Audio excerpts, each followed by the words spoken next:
इतिहास के पन्नों में कुछ इमारतें केवल पत्थर और गारे की नहीं होती, वे पूरी सभ्यताओं का रुख तय करती हैं। आज की इस चर्चा में एक इतिहास के शोधकर्ता के नज़रिए से दुनिया के दो सबसे अहम धर्मस्थलों, मस्जिद अल अक्सा और काबा, की कहानी को खंगालने की कोशिश करते हैं। इनकी वास्तुकला और धार्मिक इतिहास के बीच कितना गहरा संबंध है, ये जानने के लिए स्थापित ऐतिहासिक स्रोतों का सहारा लेंगे। ये अध्ययन केवल कुछ इमारतों का नहीं है, बल्कि उन मान्यताओं की पड़ताल है जिन्होंने हजारों सालों से मानव इतिहास को आकार दिया है। तो चलिए समय में थोड़ा पीछे चलते हैं। हमारा आज का एजेंडा कुछ इस तरह रहेगा। पहले इस पवित्र स्थल की लोकेशन को समझेंगे। दूसरा, काबा और अल अक्सा की टाइमलाइन। तीसरा, अलग अलग पैगंबरों के दौर में प्रार्थना की दिशा या किबला का बदलना। चौथा, विनाश और पुनर्निर्माण का चक्र। और आखिर में यहाँ की वास्तुकला से जुड़ी एक बहुत ही आम गलतफहमी को दूर करेंगे। तो शुरुआत करते हैं पहले हिस्से से, पवित्र स्थल का स्थान यानी उसकी भौगोलिक स्थिति। अगर नक्शों पर गौर करें तो यरूशलेम एक बेहद अनूठी और जटिल जगह पर बसा है। भूगोल के हिसाब से ये इज़राइल और वेस्ट बैंक के ठीक बीच में आता है। आधिकारिक तौर पर इसे संयुक्त राष्ट्र के स्टेटस के तहत रखा गया है, लेकिन ज़मीनी हकीकत यह है कि इसका प्रशासनिक नियंत्रण इज़राइल के पास है। इतिहास के नज़रिए से ये तथ्य बहुत ज़रूरी है, क्योंकि किसी भी पवित्र जगह का इतिहास हमेशा वहाँ की राजनीतिक सत्ता से जुड़ा होता है। जियोपॉलिटिक्स और धर्म का ये संगम यरूशलेम को दुनिया के सबसे पेचीदा शहरों में से एक बनाता है। आज के वक्त में अगर किसी को मस्जिद अल अक्सा जाना हो तो इसी जियोपॉलिटिकल हकीकत से गुजरना पड़ता है। इसके लिए वीज़ा लगता है और आमतौर पर दो ही मुख्य रास्ते हैं, या तो सीधे तेल अवीव के हवाई अड्डे पर उतरा जाए या फिर पड़ोसी देश जॉर्डन से ज़मीनी सीमा पार की जाए। देखने में ये सिर्फ एक ट्रैवल रूट लगता है, पर दरअसल ये एक बहुत गहरा ऐतिहासिक सच याद दिलाता है कि कैसे सरहदें और राजनीति हमेशा से इंसानों की ऐसी जगहों तक पहुंच तय करते आए हैं। सदियों से यहाँ आने वाले तीर्थयात्रियों ने न जाने कितने अलग अलग साम्राज्यों के बॉर्डर पार किए हैं।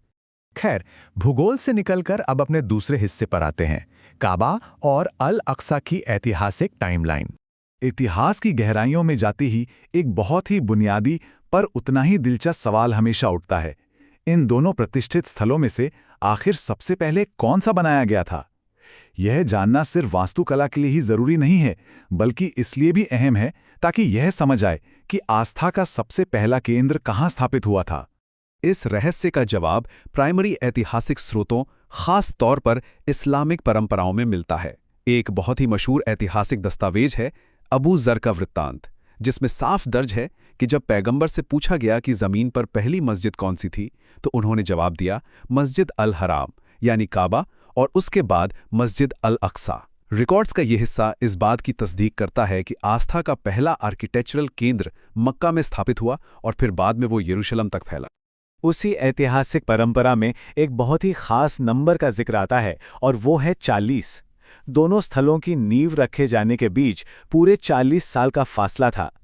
इतिहास में अक्सर 40 का आंकड़ा एक नए युग की शुरुआत या एक बड़े बदलाव को दर्शाता है।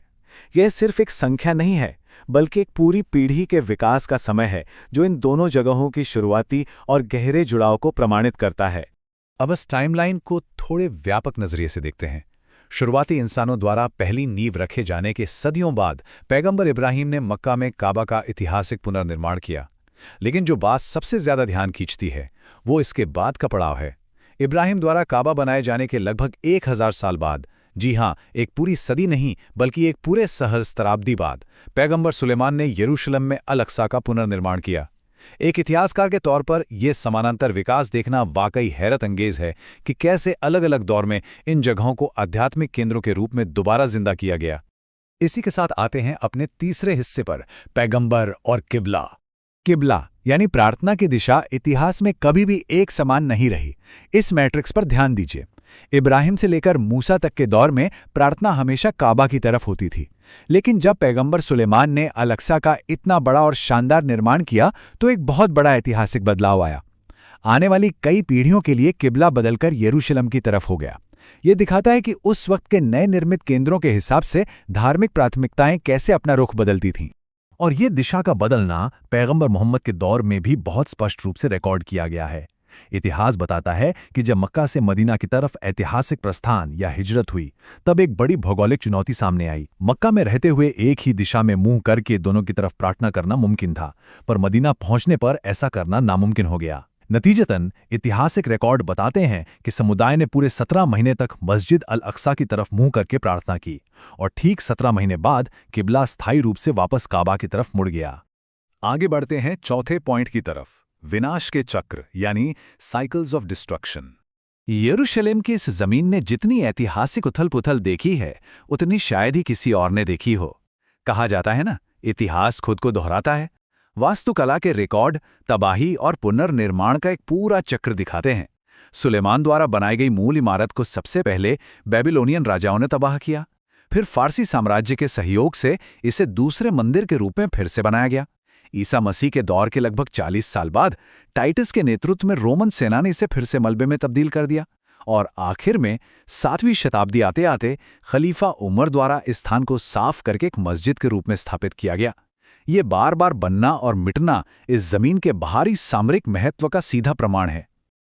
और अब अपने आखिरी हिस्से पर आते हैं, वास्तुकला का स्पष्टीकरण यानी आर्किटेक्चरल मिसकंसेप्शंस को दूर करना।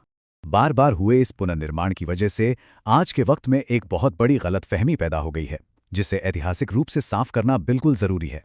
दरअसल मस्जिद अल अक्सा सिर्फ किसी एक इमारत का नाम नहीं है। ये पूरे के पूरे व्यापक बैतुल मुक़द्दस परिसर और उस खास दक्षिणी मस्जिद के लिए इस्तेमाल होता है, जिसकी शुरुआत खलीफा उमर ने की थी। इसके विपरीत तस्वीरों में जो सुनहरे गुंबद वाली इमारत हमेशा नजर आती है, वो डोम ऑफ द रॉक या कुब्बत अस-सखरा है। इसे बहुत बाद में उमैयद खलीफा अब्दुल मलिक इब्ने मरवान ने उस ऐतिहासिक चट्टान के ठीक ऊपर बनवाया था। शुरुआती स्रोतों में इस सुनहरे गुंबद को मस्जिद के रूप में दर्ज नहीं किया गया है। सही इतिहास समझने के लिए इन दोनों का फर्क जानना बेहद अहम है। एक और तथ्यात्मक बात यह है कि इस जगह की ऐतिहासिक जड़ें सिर्फ एक आस्था तक सीमित नहीं है। यहूदी इतिहास में भी इसका उतना ही गहरा महत्व है।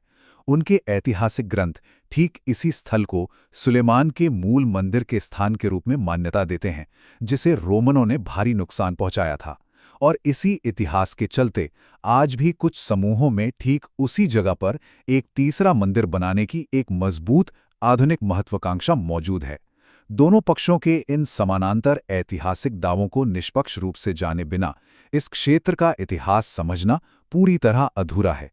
तो इस चर्चा के आखिर में सभी तथ्यों को देखने के बाद एक बहुत ही गहरा विचार मंथन के लिए छूट जाता है। हजारों सालों की ये आपस में जुड़ी हुई हिस्ट्री, अलग अलग पैगंबरों की मान्यताएं और बार बार बदलती हुई वास्तुकला, पत्थर और गारे से बनी ये इमारतें वाकई जिंदा इतिहास हैं।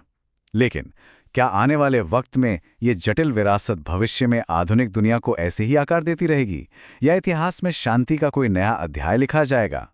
ये एक ऐसा सवाल है जिसने सदियों से दुनिया को सोचने पर मजबूर किया है। इस ऐतिहासिक प्रस्तुति के साथ जुड़ने के लिए बहुत बहुत धन्यवाद।